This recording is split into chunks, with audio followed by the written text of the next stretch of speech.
Living the Orgasmic Life with Candice Holdoff.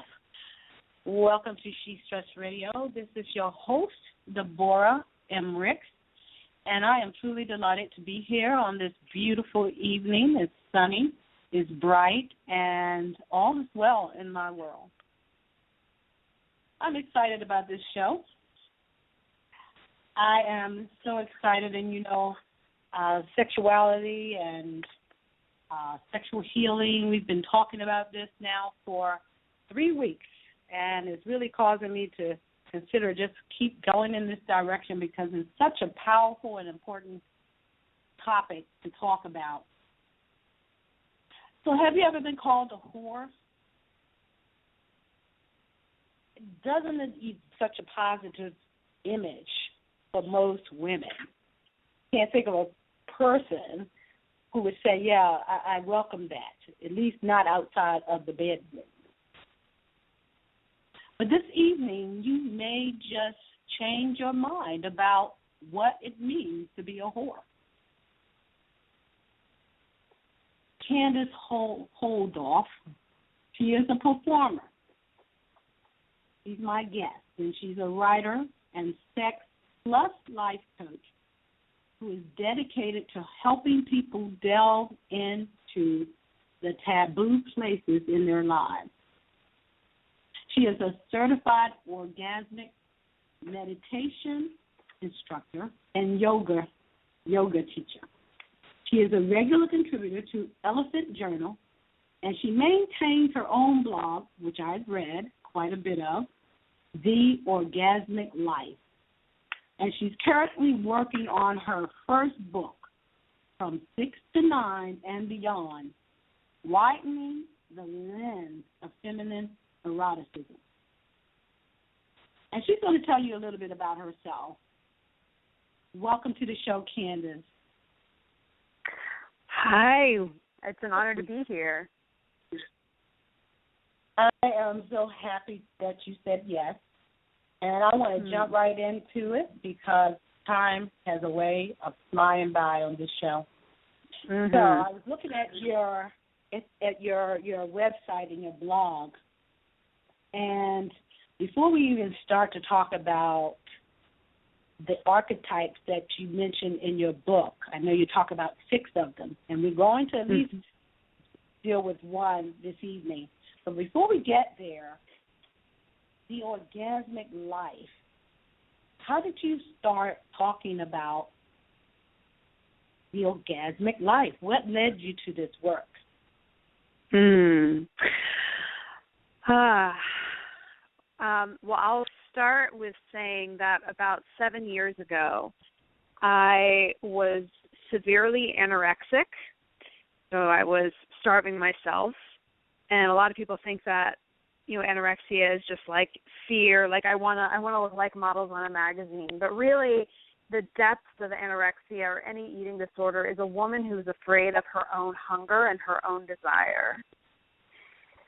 So as I started to face that and heal myself, and I left the marriage I was in, and I started to realize that I was just so afraid of who I was, that the only way I knew how to heal myself was to go full steam ahead into my own desire. And that led me to, if I'm going to have a direct interaction with the most terrifying aspect of my desire, I chose to explore sexuality, because that's, I think, where I feel like sex and orgasm is like the most potent and direct experience we can have of our erotic power.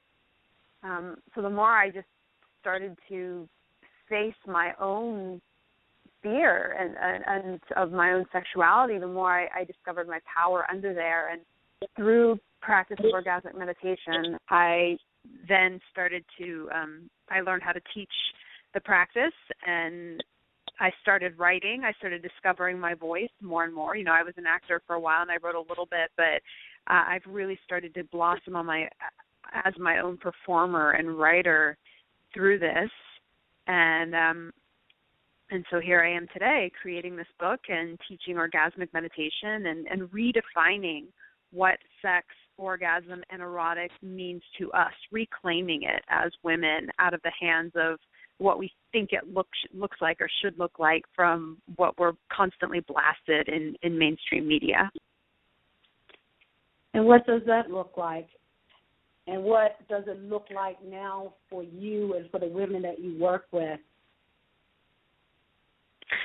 Well, I think a lot of what we see is based on this idea of looking a certain way or being a certain way in order to gain the approval of other people. So maybe like, oh, if I do this or act this way, a man will give me attention, and that means that I'm doing a good job.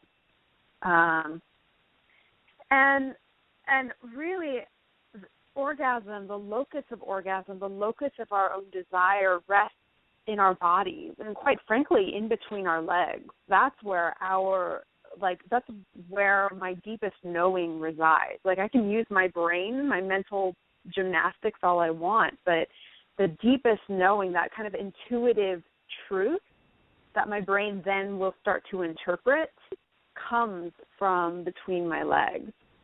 And I got in touch with her through this practice of orgasm rather than relying on what I was seeing outside. Like there might be like romantic stories, or there might be, conventional pornography, and that's all we're really taught about how to be a feminine woman interacting with her sexuality. And to me, orgasm is a never-ending exploration of who we are fundamentally as humans. And so how do we connect the two? So if it's between our legs, how do we then tap into that and use it? You talked about in one of your videos that the way you do your sexuality is the way you do everything. Yeah. The way that most of us approach sex, sex is just this tiny little microcosm of how we approach everything in our life. Go into our sex trying to win the best prize at, I'm going to have the biggest orgasm, or I'm going to make him come or her come really hard, then more likely you're just kind of bull forcing your way maybe through your own life. Like, I'm going to do the best at this job. And while having goals and drive is awesome and amazing, it's unsustainable when you're only driven by that. On the other hand, if we approach sex by avoidance, which is what anorexia is about, like, I'm just going to kind of avoid feeling this, maybe I'll just kind of not have sex tonight and I'll dance my way around so I don't have to deal with it, then you're probably kind of dancing around your own emotions in your own life. You might be someone who is kind of like, yeah, whatever, I'll go with the flow, but deep down inside you're kind of angry that you're not getting what you want, but that's because you are avoiding knowing what you want and asking for what it is. So this, to me, is how sex is a microcosm for everything in our own lives.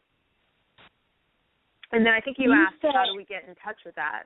Like, how do we integrate the two? How do we access it? Because I absolutely want to know. Right? Yeah. Well, I mean, the easy and the hard answer is practice. What I did when I started the practice of orgasmic meditation, and for those of you who don't know what orgasmic meditation is, it's a partnered practice where one person, the genitals of another person for 15 minutes, just focusing on the sensation in the body. So we're feeling our genitals, but not within the context of having to climax or having to be in love or having to do anything. We're simply feeling our genitals in connection with another person. And then within the meditation, you can make requests. And the more you start to say, could you move a little to the left, please? Thank you. Or could you slow down, please? Thank you. Or I don't know, I want something. Can we stop for a second? I just want to feel what I want. Thank you. it's just these, like, the more you can start to simply ask for what you want in these, you know, small, little, tiny request ways, the more you can access that in real life, in real time. I often discover that, like, I'll be kind of angry, and then I'll realize, oh, right, 2 weeks ago, I asked you to, clean the sink for me, and you never did it, and I realized I've been carrying that, and I've been blocking my throat and my genitals from feeling and receiving you because I was still holding on to that anger. And the more you practice asking in real time exactly for what you want, or at least admitting in real time, I'm wanting something and I don't know what it is, I just need to sit and feel until I can access it. Can you just be here with me during that? Then the more we are able to trust our bodies as incredibly intuitive tools for interpreting our desire. And you know what I hear also, and it's been a recurring theme, that women very often just don't ask for what we want. Our deepest desires sometimes are so covered up by taking care of other people pleasing. So I hear you saying, when you begin to ask for what you want in bed, or even when, like you said, it's not even, it's not connected to sex per se. You just saying, this is what I want, and I'm going to use my voice to make that request. That carries over into the rest of your life, and I can see the parallel when women, we don't know what we want. We don't ask for what we want. We live in silence a lot of times. And so if you're saying this wakes us, that really just supports us in being the powerful, erotic people that we're meant to be. Yeah, and I would say that probably the reason a lot of us don't speak up is because it's a survival mechanism. You know, to survive in this world where women are threatened or are, anything from threatened to mocked to chastised to significantly worse. If they speak up, then it's much easier to simply just not speak up and go along with the flow and take care of others and make sure everyone else is happy. Because if everyone else is happy, then we'll be safe and we will be alive. I mean, I'm speaking on a very primal, like animal, lizard brain, reptilian level of like, if everyone around me is happy, then I'm safe. And to speak up is a threat to that perceived safety. But it's also the key in the pathway to our empowerment. A connection between the vagina, the clitoris, and the voice. Beautiful. You talked about, you said the erotic life, living an erotic life is a courageous act. Further, show us what it means to live the erotic life. And why is that so courageous? Great. So first, in order to understand that sentence, or living an erotic life is a courageous act, we have to unpack the word erotic. So most of us, and this is part of empowerment too, and I'm a big proponent of the reclamation of language, of realizing the root words of words and reclaiming language as our own. But erotic comes from the Greek word eros. And eros in say Plato's time, because Plato did a lot of work around the different kinds of love, and eros being one of them. To him, eros was a kind of love connected to our fundamental creative impulse. And I'll say it one more time. Eros is a kind of love connected to our fundamental creative impulse. So when we are in our creative, orgasmic energy, when we are allowing that creative life force to flow through us, this is an erotic life. This is where the veils between myself as subject and you as object no longer exist. Like, we are one in this together. And so so if you're living a life whose foundation is based on, being connected to this fundamental creative impulse that is so uniquely you, but it's so connected to everyone else, it's a really vulnerable thing. And people who live that way are perceived as threats. Like, if you were to keep going in the quote that I wrote, it's presence, surrender, sitting in the unknown. These are not things we are taught to value, right? When we're in school, or when we're taught to be a good person, like follow orders, always be in control, like make sure you plan everything ahead of time. And I absolutely agree that there's a balance. There's a way in which it's important, plan for your savings and all these things, and it's very important, but it shouldn't be the total foundation of our lives. So, those things are not what help us survive in an action-based, goal-oriented society. And to cast off the cloak of security for the naked rawness of vulnerability is an act of rebellion. It is a cultural taboo to be so raw and honest and rooted in your truth. Like, this is who I am. This is what I feel. And to be just so outspoken and not to go along with the crowd, again, is a cultural taboo. And I feel, so for me, living an erotic life, living a life where you wear your sexuality proudly, it is a courageous act, because back in the day, and probably still somewhere else in this world, you'll get stoned for it, you'll get burned for it, you'll get ostracized for it. But this is the only way towards true happiness. Tell me, Candice, what would it look like? I'm sure it looks different for different women.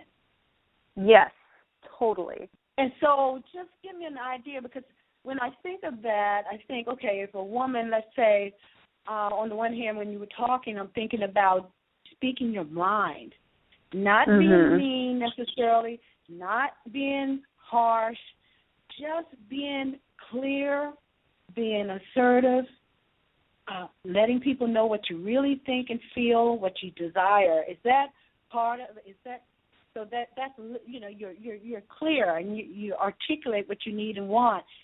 And then, does it also show up in the way that a woman dresses or not? I think it shows up everywhere. And, the way she talks and the way she dresses, it's nothing compared to the way she feels. Those are just accents. But a woman who is in her erotic power, there's like a feeling. You're magnetized to that kind of woman. And absolutely, I love that you said that it shows up different for each woman. I think that's what's frustrating for maybe the media or the entertainment industry, is because it would be a lot easier if every woman that were, that if that's considered attractive or whatever, were to look a certain way, then all we had to do was sell her these products or construct her to look this way, and then that'll be it. But the truth is each woman is radically different and radically beautiful, and that's what makes it glorious, but also difficult for us as women, because it's like, what is my voice? Who am I? Who is my authentic sexual self? What does it mean for me to dress and to really own who I am in a way that is truly me? Because no one else is like me. But that's where the practice comes in, of learning to feel your body, to trust yourself, and to say, just step out and shine. Step out and shine. I love that you connect the sexuality with who you are, who we are in the bed, out the bed, who we are really what I'm hearing you say is for us to own who we are uniquely, stand in it, walk in it, just be all that you are, and not allowing society and the rules to box us in, to tell us who we ought to be, how we ought to look, because we do have these images of what a sexy woman is, but that's just an image. A woman can be look any sort of way and be one of the most sexual, sexy women if she owns her sexuality. That's what I want. I love that this should empower all women. Yeah, and that's why in my book, just to talk briefly about that, I picked 6 archetypes, and they're all different aspects of women. Of course, there's 1,001 plus faces of the feminine. I mean, there's infinite, but there's 6 different women. There's 6 different ages. Like everyone thinks, all right, if you're in your 20s and you're this weight and this height and this kind of hair or whatever, then you're a sexual being. And it's like, you are a sexual being, quite honestly, from the moment you're born till the moment you pass on. You could be 89 years old and still be an erotic being connected to her sexuality. So that's why I chose one of the archetypes is the grandmother, and of course one of the archetypes is the nun. And a lot of people are confused, like the nun. It's like, actually, the nun is very connected to her erotic power and to her sexuality. She may not share it with another human being in a direct, penetrative means, but to be the bride of Christ is a pretty erotic thing in my mind. Sure is. Yeah. So let's talk a little bit more about your book and about the archetype, the whore. So your book is titled From 6 to 9. I wrote it down. From 6 to 9 and beyond. Lightening, that word is coming out strange, the lens of feminine eroticism. So you're expanding on the lens, and I love that. And so tell us a little bit about the book, and also then talk about this archetype, the whore. Yes. So the book is from 6 to 9 and beyond, and so 6 to 9 being both, there are 6 archetypes and 6 stories and 9 poems, but also when people hear 6 to 9, they think 69, and they kind of giggle, and they think about the sexual position. And what I'm saying in that title is, yes, sex can be a giggly high school experience. Like, sure, it can include that, and there's so much more. So let's include and widen the lens, because I don't want to come in and say, your idea of sex is juvenile and wrong. It's actually this. You're right, and I'm right, and she's right, and let's celebrate the million forms of right that exist. And so one of the archetypes that came very strongly to me was the whore. And, when most people think of a whore, they think of kind of a loose woman, a woman who sleeps around a lot. And so first of all, I just want to challenge that quite honestly, what a woman does with her own body and her own agency, it's really her own business. So whether she has 2 lovers or 200, as long as what she's doing, it makes her truly happy and fulfilled in her desire, I have no right to comment or say anything like that is her path. And just so that, first of all, it's about reclaiming our sex and our whoredom for ourselves as women with agency, rather than women being acted upon by men. And then again, through the reclamation of language, I looked up the origins of the word whore, and there are a few. One of them being originally the word choraz, which meant one who desires. So essentially a whore is simply one who desires. And that's directly, fundamentally connected to eros, the erotic. And then there's also the root word is also connected to a word meaning lover. And so it's so a whore really is just a woman who desires and who is a lover. And then so I decided to take it one step further and to explore the whore archetype. And essentially, she is a woman who uses her body as a channel for other people to plug in and to receive healing and inspiration. So when I thought of a key word for the whore, I thought of the word inspiration. So she is essentially a muse. She is a source of inspiration. When we are confused or like she literally opens her body to us and says, you may come inside of me so you can find your own inner healing and inspiration. And that to me speaks to the power of the whore, not this idea that that she's a woman, oh no, she's a woman with sex who slips around and that makes her dirty. That's the old paradigm of thinking. So I'm moving forward in my whoredom as a woman who opens herself to be a vessel of inspiration for anyone who chooses to plug into me. Well said. And what I love, too, is that we are talking about reclaiming our own agency, and really deciding who we are, not based on what society has said women ought to be. And one way that we have been shut down is when men call us names or women call us names. When people call another person a name, that's a way to shut them down. Oh, you are a whore. Oh, you're a loose woman. And as soon as we hear those words, a lot of times it washes over us, and if we are not careful, it will then shut us down and cause us to lose sight of who we really are. And you can be called a whore if you love sex so much. Some men are not, even to this day, I remember a man saying to me that he was involved with a woman and she loved sucking dick. This is what he said. And he said it. Yeah. You sound like you got a problem. And what's wrong with that? Right. It must be really confused me. Yeah, and I think this is why a lot of men are frustrated, because it's like, I'm supposed to not like a woman who sucks dick, but the fact is, I would hazard to say any man would enjoy having his dick sucked. So it's like, why exactly? So it's a hard thing that they're having, that men are having to kind of grapple with in their own life and their own sex, just as much as we're grappling with reclaiming our agency of being women who like sex. So exactly.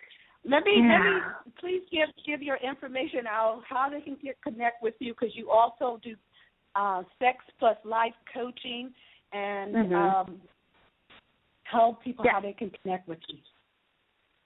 So you can connect with me through my blog, theorgasmiclife.com. And if you want to know more about my book and pre-order my book, all the information is at from6to9andbeyond.com. And that's the number 6 and the number 9, from6to9andbeyond.com. And I tell you, this has been such an amazing show. I do absolutely want to have you on again, and so that we can continue this conversation, Candice. I know my audience, I know they have questions, so even the next time I might even have them just give me some of their questions. And great. Let's continue to do this. You were amazing. And this is your host, DeBora Ricks, and please be kind to yourselves. Until the next time, this was She Struts Radio.